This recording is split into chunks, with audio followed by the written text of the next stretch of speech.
Arqipeshkvi i Shkodrës i Mzot Giovanni Peragjini me rastin e 35 vjetorit të meshës së parë dhe faljes së parë në Shkodër ka shpërndar një mesazh për mediat me urimin që ta bëjë Shkodrën gjithnjë shembull të bashkëjetesës, e respektit dhe vëllazërisë shpirtërore, ashtu siç ka qenë në historinë e saj.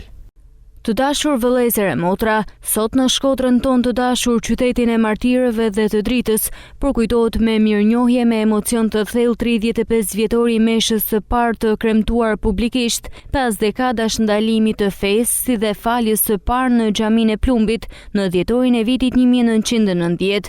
Ishte momenti kur pas një periudhe të gjatë heshtje e dhimbje, zëri i Zotit u dëgjua sërish në Shkodër dhe besimi i popullit tonë u ngrit si një flak që nuk mundi ta shuante asnjëherë sir.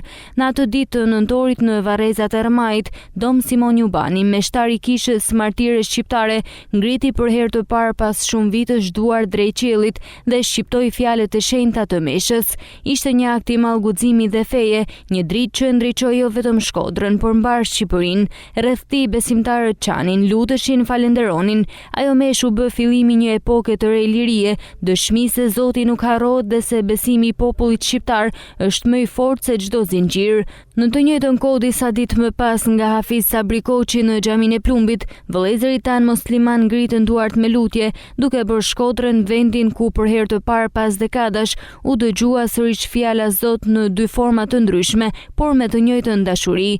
Kështu, qyteti ynë u bë shenjë e bashkëtesës, e paqes dhe e shpresës.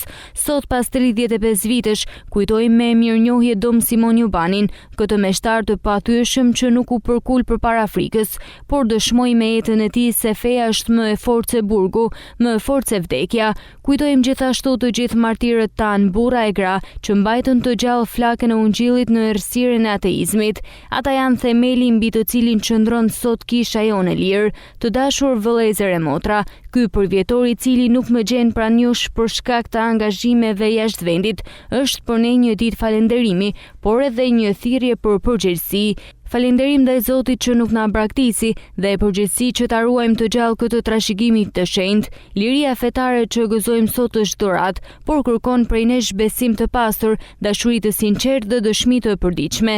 Le të jemi bijë dhe bija të dritës që me jetën tonë dëshmojmë ungjillin e Krishtit dhe ndërtojmë ura mirëkuptimi me çdo njeri vullnet mirë.